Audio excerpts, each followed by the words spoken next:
بڑی توجہ کے ساتھ سنیے گا، میں مسئلہ آپ کو سمجھانا چاہتا ہوں، اور اگر آپ کے ذہن میں یہ بات بیٹھ گئی اور بیٹھنی چاہیے تو میں سمجھوں گا میرا مقصد پورا ہو گیا، اور میری تقریر کے اس حصے کو ضرور یاد کر کے اٹھیے گا۔ صحابہ کرام کے اختلاف کو بیان کیا جاتا ہے اور کہا جاتا ہے جناب حضرت سیدہ فاطمہ الزہرا رضی اللہ عنہا یہ حضرت صدیق اکبر کے پاس گئی تھی اور انہوں نے ان کو دھکا دیا اور ان کا سر دروازے سے ٹکرایا، سر پھٹ گیا، خون نکل آیا۔ فلاں صحابی فلاں کے خلاف تھا، یہ صحابی اس صحابی کے خلاف تھا، فلاں صحابی فلاں پارٹی میں تھا، فلاں صحابی فلاں پارٹی میں تھا، اور یہ اس صحابی کو برا کہتا تھا، وہ صحابی اس صحابی کو برا کہتا تھا۔ عجیب عجیب بے تکی باتیں آج 1400 سال گزرنے کے بعد آج پیش کی جانے لگی ہیں۔ میں سب سے پہلے آپ سے یہ گزارش کرتا ہوں کہ ہماری عدالتیں جو کہ باقاعدہ فیصلہ کرنے کے لیے بنی ہیں، کروڑوں کی تنخواہیں دی جاتی ہیں کہ وہاں پر جو کیس آئیں گے، فیصلے آئیں گے، ان کو محفوظ کرنا ہے۔ 10-20 سال بعد ہماری عدالتوں میں ہمارا ریکارڈ محفوظ نہیں ہوتا، تو آپ 1400 سال بعد صحابہ کرام کے اختلاف کو لے کر آ گئے اور صحابہ کرام کے اختلاف کو بیان کرنے لگ گئے، اور اس تناظر میں گمراہ لوگ صحابہ کرام کو 2 حصوں میں تقسیم کرتے ہیں۔ کہتے ہیں کہ ایک تو وہ لوگ ہیں کہ جو صحابی رسول بھی ہیں اور خاندان رسول بھی ہیں، ان کو ایک پلڑے کے اندر کر دیا، ایک تکڑی کے پلڑے میں ڈال دیا، اور ایک طرف ان لوگوں کو کر دیا کہ جو سرکار کا خاندان تو نہیں لیکن صحابی رسول ہیں، سرکار کے غلام ہیں۔ سرکار کے غلام یعنی صرف صحابہ کرام، ان کو ایک طرف کر دیا، اور وہ صحابہ جو سرکار کے خاندان میں سے بھی ہیں، سرکار کی آل میں سے ہیں، ان کو ایک تکڑی کے پلڑے میں ڈال دیا، اور ان دونوں کو الگ الگ کر کے ان کے آپس میں اختلافات بیان کر دیے، اور ہماری امت کے اندر، ہمارے مسلمانوں کے اندر اسی طرح 2 دھڑے اور 2 طبقے بن گئے۔ بعض لوگوں نے اس طبقے کو اپنا لیا اور بعض لوگوں نے اس طبقے کو اپنا لیا۔ کسی نے کہا کہ ہم صحابہ کرام کے زیادہ قریب ہیں، کسی کا نعرہ ہے کہ ہم سرکار کی آل کے زیادہ قریب ہیں، لیکن میں مبارک دیتا ہوں آپ سب بیٹھے ہوئے لوگوں کو کہ اللہ نے اہل سنت کو وہ نظریہ اور عقیدہ عطا فرمایا ہے کہ جو سرکار کے صحابہ کو بھی اسی طرح مانتا ہے اور سرکار کی آل کو بھی اسی طرح مانتا ہے۔ صحابہ کے اندر اور مصطفیٰ کی آل کے اندر ہمارے نظریے اور عقیدے کے مطابق کوئی طبقہ اور کوئی تفریق نہیں بنتی۔ صحابہ کرام وہ بھی میرے مصطفیٰ کے غلام ہیں، میرے مصطفیٰ کی آل وہ بھی سرکار کے غلام ہیں، غلامی میں دونوں برابر ہیں، لیکن خون کے رشتے کے اعتبار سے میرے مصطفیٰ کی آل کا درجہ صحابہ کرام کے درجوں سے بلند ہو جاتا ہے۔ مجموعی طور پر میرے مصطفیٰ کی آل رشتہ دار ہونے کی وجہ سے، سرکار کا خون ہونے کی وجہ سے مجموعی طور پر ان کا درجہ بلند ہے۔ یاران گرامی، اس فتنے کو میں قرآن پاک کی آیت سے سب سے پہلے آپ کے سامنے بیان کرتا ہوں، اور اس تنبیہ کے ساتھ کہ میرے رب نے قرآن کا ایک ایک لفظ اور ایک ایک حرف نازل فرمایا، اور نازل فرما کے فرمایا ذالک الکتاب لا ریب فیہ، کہ یہ کتاب ہے جس میں شک کی گنجائش ہی نہیں ہے، اور جو قرآن کو حرف با حرف سچا مانتا ہے اس کو ذہن میں یہ بات بٹھا لینی چاہیے کہ قرآن قیامت تک کے لیے کتاب بن کر آیا ہے۔ قرآن کی ایک آیت تو دور کی بات ہے، ایک لفظ یا حرف بھی بدلا نہیں جا سکتا۔ جو قرآن نے کہہ دیا وہ لوہے پر، پتھر پر لکیر سے بھی زیادہ مضبوط ہو گیا، قیامت تک وہی رہے گا۔ اور وہ حتمی اور فائنل ڈیسیزن ہے رب کائنات کا جو قرآن پاک کے اندر آ گیا ہے۔ قرآن کا فیصلہ سنیں صحابہ کرام کے بارے۔ قرآن نے کہا محمد الرسول اللہ صلی اللہ علیہ وسلم والذین معہ، اور وہ لوگ جو محمد کے ساتھ ہیں، جو محمد کے ساتھ ہیں، ان کی صفت بیان فرما دی۔ فرمایا اشداء علی الکفار، اشداء علی کافروں پر بڑے سخت ہیں، کافروں پر بڑے سخت ہیں۔ اور فیصلہ سنیں قرآن کا، قرآن تمام صحابہ کے بارے، سرکار کی آل ہوں یا سرکار کی ویسے غلام ہوں، تمام کے متعلق قرآن نے فیصلہ کر دیا کہ اشداء علی الکفار، کفار کے معاملے میں بہت سخت ہیں، لیکن رحماء بینہم، آپس میں بڑی محبت کرنے والے ہیں۔ آپس میں بڑی محبت سے بول دو، آپس میں بڑی، یہ کس نے کہا؟ قرآن نے۔ یہ کس نے کہا؟ بولیں، قرآن نے۔ اور اب آئیں اس قرآن کی آیت سمجھنے کے بعد اس نظریے پر آئیں۔ میں کہتا ہوں ایسے مسلمان کو جو کلمہ بھی پڑھتا ہے، قرآن بھی پڑھتا ہے، پھر صحابہ اور اہل بیت کو الگ الگ سمجھتا ہے اور ان کے آپس کے اختلافات بیان کرتا ہے، میں کہتا ہوں اسے اپنا منہ کالا کر لینا چاہیے کہ جب رب کا قرآن صحابہ کے بارے اعلان کر چکا ہے کہ کافروں کے بارے سخت ہیں، آپس میں محبت کرنے والے ہیں، جب رب کا قرآن کہتا ہے کہ صحابہ آپس میں محبت کرنے والے ہیں، تو تجھے کیسے جرت ہوئی کہ تو صحابہ کی نفرت کو بیان کرے؟ تجھے کیسے ہمت ہوئی کہ تو صحابہ کی نفرت کو بیان کرے؟ تجھے کس نے اجازت دی ہے کہ تو قرآن کے خلاف بات کرے؟ اسی لیے یہ گمراہ لوگ ہیں جنہوں نے قرآن کی بھی مخالفت کی ہے، حدیث کی بھی مخالفت کی ہے، صحابہ کے اقوال کی بھی مخالفت کی ہے۔ قرآن کا ایک ہی اعلان ہے کہ سارے صحابہ آپس میں محبت کرنے والے ہیں۔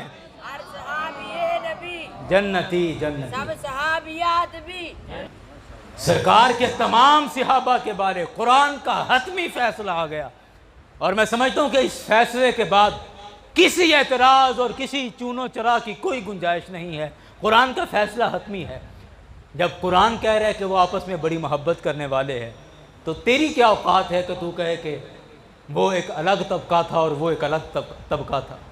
ہم قرآن پاک کے ماننے والے ہیں، اور یہ جواب ذہن میں رکھیں اور یہ یاد کر لیں کہ رب کے قرآن نے فیصلہ کر دیا اشداء علی الکفار رحماء بینہم، کافروں کے بارے سخت ہیں لیکن آپس میں ایک دوسرے سے بڑی، میں جملہ بار بار دہرا رہا ہوں آپ کو یاد ہو جائے، ذہن میں بیٹھ جائے کہ صحابہ آپس میں بڑی محبت کرنے والے ہیں۔